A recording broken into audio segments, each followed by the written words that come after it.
దీనికి కారకులు ఎవరు? మీరు కాదా కారకులు?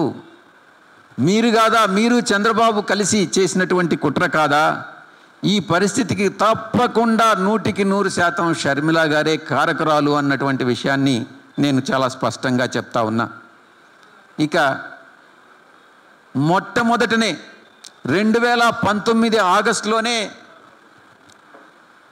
సరస్వతిలో షేర్స్ని ట్రాన్స్ఫర్ చేసుకోమని చెప్పి ఆ రోజు చెప్పడం, షేర్స్ కాదు సరస్వతి పవర్ని తీసుకోండి అని చెప్పడం జరిగింది. కానీ అప్పట్లో తీసుకోలేదు. అప్పటికి కోర్టు ఆర్డర్ లేదు. ఎందుకు తీసుకోలేదు? మీరు తీసుకోలేడానికి కారణం అప్పట్లో 200 కోట్ల రూపాయలు ఫీజు చెల్లించాల్సి వస్తుంది అని అన్నటువంటి విషయాన్ని దృష్టిలో పెట్టుకొని, కేంద్రంలో ఏదో అమెండ్మెంట్స్ రాబోతున్నాయి అన్నటువంటి విషయాన్ని దృష్టిలో పెట్టుకొని మీరు ఆ రోజు తీసుకోలేదు. కానీ ఆ తర్వాత సరస్వతి విషయంలో కొన్ని కోర్టు ద్వారా కొన్ని ఆదేశాలు వచ్చినటువంటి మాట వాస్తవం. దాన్ని ఏమీ చేయలేనటువంటి పరిస్థితిలో మనం ఈరోజు అలాగే ఉంచేయాల్సినటువంటి అవసరం ఏర్పడింది. దాన్ని మీరు ఆసరాగా తీసుకొని చంద్రబాబు ఈరోజు జగన్ గారి బెయిల్ని క్యాన్సిల్ చేయించేదానికి మీరందరూ కూడా ప్రయత్నిస్తున్నారు అన్నటువంటి విషయంలో ఎటువంటి సందేహం లేదని మీరు చాలా స్పష్టంగా తెలియజేస్తూ నేను సెలవు తీసుకుంటా ఉన్నాను. మీకు ఏదైనా ప్రశ్నలు ఈ సందర్భంగా ఉంటే మీరు స్వేచ్ఛగా ఏ ప్రశ్న అయినా అడగొచ్చు. ఏ ఛానల్ వాళ్ళు, ఏ పత్రిక వాళ్ళు ఏదైనా అడగొచ్చు అని నేను చాలా స్పష్టంగా చెప్తా ఉన్నాను.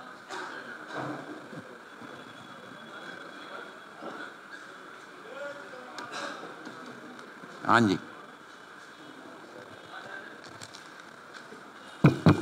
విజయసాయి గారు, నా పేరు విఎస్ఎన్ మూర్తి, greatamra.com నుంచి.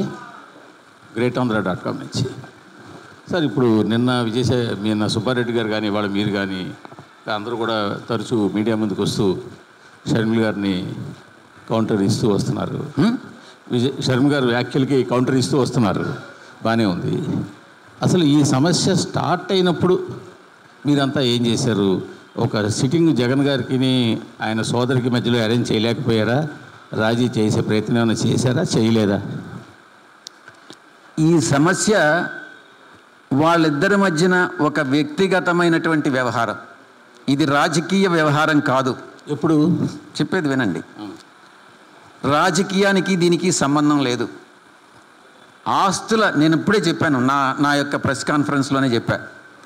ఆస్తుల తగాదా అయితే పరిష్కరించుకోవచ్చు, కానీ దీని వెనక ఉన్నటువంటి ఉద్దేశం చంద్రబాబు నాయుడు గారితో లాలూచీ పడి తిరిగి జగన్మోహన్ రెడ్డి గారిని ముఖ్యమంత్రి కానివ్వకూడదు, జగన్మోహన్ రెడ్డి గారు బెయిల్ క్యాన్సిల్ చేయించాలి, జగన్మోహన్ రెడ్డి గారిని ఎలాగైనా సరే ప్రజల్లో ఆయన ప్రతిష్టను దిగజార్చాలి అన్నటువంటి ఉద్దేశంతో చంద్రబాబు నాయుడు ఉంటే తన స్వలాభం కోసం, తన లబ్ధి కోసం ఆ యొక్క లెటర్ని బయటపెట్టి తను పిసిసి అధ్యక్షురాలిగా తన బాధ్యతలను నిర్వర్తించకుండా, ప్రతిపక్షంగా తన బాధ్యతలను నిర్వర్తించకుండా చంద్రబాబు నాయుడుతో లాలూచీ పట్టడం అన్నటువంటిది మీ అందరికీ కూడా తెలుసు. ఆ లెటర్ ఎలా బయట వచ్చింది? ఎవరు బయట తీసుకొచ్చారు? ఆ లెటర్ బయట చంద్రబాబుకి ఎలా వచ్చింది? దీన్ని తప్పకుండా షర్మిలమ్మ గారే ఈ యొక్క లెటర్ని చంద్రబాబు నాయుడికి ఇవ్వడం జరిగింది. ఆయన దాన్ని రాజకీయ ప్రయోజనాలకు వాడుకుంటున్నారు అన్నటువంటి విషయం చాలా స్పష్టంగా తెలుస్తుంది. మీరు చెప్తుంది ఇప్పుడు విషయం చెప్తున్నారు. నేను అడుగుతున్నది, ఆవిడ తెలంగాణలో ముందు పార్టీ పెట్టారు. ఆ రోజుకి అన్నదమ్ముడితో గొడవ లేదు. ఆవిడ ఆంధ్రాలోకి వచ్చి రాలేదు. అప్పటికి కూడా అన్నదమ్ముడితోటే ఉన్నారు. అప్పుడే వచ్చే వార్తలు ఆవిడకి ఒక ఎంపీ సీట్ ఏదో అడుగుతున్నారు, ఆవిడకి ఇవ్వట్లేదు అని చెప్పేసి. ఆ రోజునే మీరు కలుగు చేసుకుని ఉంటే, మీరు కానీ సుబ్బారెడ్డి గారు కానీ కలుగు చేసుకుని ఉంటే, లేదా జగన్ గారే, అంటే మన సామెత ఉంది, గోటితో పోయి గొడ్డల దాకా తీసుకున్నాను, ఆ రోజే చేసి ఉంటే ఇవాళ ఈ పరిస్థితి వచ్చేది కాదు కదా. ఇప్పుడు మీరు చంద్రబాబుని తిట్టే పరిస్థితి వచ్చేది కాదు కదా. మీ పేరు? నా పేరు విఎస్ఎన్ మూర్తి అండి, greatamra.com. మూర్తి గారు, ఇవన్నీ కూడా ఏదైతే చర్చలు జరిగాయో అవన్నీ కూడా రాజకీయ వినండి ఇవన్నీ కూడా పబ్లిక్ ఇంట్రెస్ట్కి సంబంధించినటువంటివి కాదు. పూర్తిగా కుటుంబ వ్యవహారాలు. అది మూర్తి గారికి తెలియాల్సిన అవసరం లేదు, రాధాకృష్ణ గారికి తెలియాల్సిన అవసరం లేదు, చంద్రబాబు నాయుడుకి తెలియాల్సిన అవసరం లేదు. నేను ప్రెస్ మీట్లో నేను మీకే చెప్తా ఉన్నా, చాలా చర్చలు జరిగాయి. దానికి ఆ చర్చల వైఫల్యాలకి కారణాలు ఏంటనేది షర్మిలమ్మ గారికి తెలుసు. ఏమని అడగనండి, ఏదైనా అడగనివ్వండి, పర్వాలేదు. మీరు ఒకటో రెండో అడిగితే మిగతా వాళ్ళకి కూడా అవకాశం ఉంది. మీరు అడిగారు కదా, నేను జవాబు చెప్పాను. అసలు మీరు సూటిగా ఇందాక మీరు చెప్పారు, ఆవిడ చాలా స్పష్టంగా సూటిగా చెప్తా ఉన్నా. ఆ చర్చల గురించి మీకు తెలియదు. ఎన్ని చర్చలు జరిగాయో, ఆ చర్చల ఫలితం ఏంటో, ఆ యొక్క చర్చల్లో ఎటువంటి గొంతెమ్మ కోరికలు నేనే చెప్పాను కదా. తన స్వార్జితమైనటువంటి ఆస్తుల్లో ఆయనే వాలంటరీగా 2019లో 40% ఇస్తానంటే, రాజశేఖర రెడ్డి గారు పంచినటువంటి గతంలో 15 వివిధ రకాలైనటువంటి భూములు ఇచ్చినటువంటి ఆస్తుల్లో నేను చాలా స్పష్టంగా చెప్పాను. ఇంకా సార్ ఇప్పుడు అన్నీ ఓపెన్ చేశారు, ఏవి ఆస్తులు పంచారో ఓపెన్ చేశారు, ఆవిడ లెటర్లు ఓపెన్ చేశారు, మీరు అన్నీ ఓపెన్ చేసినప్పుడు ఇంకా చర్చలు కూడా ఓపెన్ చేస్తే ఏమైపోయింది అంటున్నాను. అది తెలియాల్సిన అవసరం లేదు అన్న కరెక్ట్ కాదు కదా. మీకు అవసరం లేదు ఆ విషయం. కొంచెం మీరు మీ యొక్క మనకు ప్రతి ఒక్కరికి కూడా కొన్ని లిమిట్స్ నేను క్రాస్ కాకూడదు, కొన్ని లిమిట్స్ మీరు క్రాస్ కాకూడదు. ఆ చర్చలు మీకు తెలియాల్సిన అవసరం లేదు. ఒకవేళ మీకు కానీ కావాలా తెలియాలని అనుకుంటే ఆ చర్చల సారాంశం ఏందని అనేది షర్మిలమ్మ గారిని అడగండి. మీరు నిన్నెందుకు అడగలేదామని? మీరు నిన్నెందుకు అడగలేదు? ఈరోజు నన్ను ఎందుకు అడుగుతున్నారు?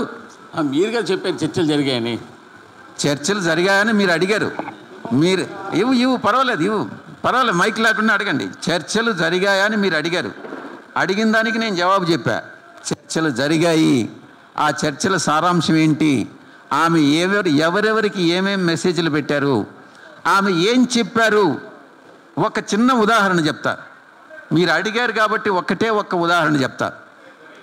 ఏమమ్మా షర్మిలమ్మ గారు, అసలు ఇదంతా ఎందుకు, మీరు ఎందుకు మీ అన్న పైన యుద్ధం ప్రకటిస్తూ ఉన్నారు అనంటే,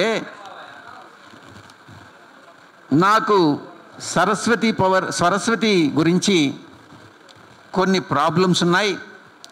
ఆ ప్రాబ్లమ్స్ సాల్వ్ కావాలనంటే చంద్రబాబు నాయుడు సహకారం కావాలి. చంద్రబాబు నాయుడు సహకారం కావాలని అంటే జగన్మోహన్ రెడ్డి గారిని ఈ రకంగా చేస్తేనే ఇది సాధ్యమవుతుంది అన్నటువంటిది ఆమె ఇచ్చినటువంటి.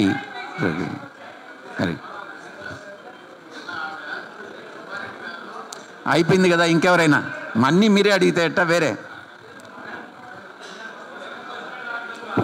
సార్ ఒక క్వశ్చన్ సార్, ఇంకెవరైనా ఏదైనా. సార్ వైఎస్ షర్మిల మీ పేరు సుబ్బారెడ్డి గారి పేరు తీసుకొని మీరు మధ్య మార్గంలో ఉన్నారు, ఎన్ని విషయాలు మీకు తెలుసు అని చెప్పారు కదా. మీరు ఈ మధ్య రాజీకి సంబంధించి మళ్ళీ ఏమైనా ప్రయత్నాలు చేసే అవకాశం ఉందా? అవును, తెలుసు. ఆయన ఆడిటర్గా రాజశేఖర రెడ్డి గారి కన్నా ముందు రాజారెడ్డి గారి టైంలో నుంచి కూడా ఉన్నాను. అన్ని విషయాలు నాకు తెలుసు. నాకు తెలిసిన విషయాలు, నేను నమ్మినటువంటి విషయాలన్నీ కూడా నేను మీ ముందు పెట్టాను. నేనేం అబద్ధాలు మీకు చెప్పలా. Satisfied? Next. Okay, thank you very much. Thank you.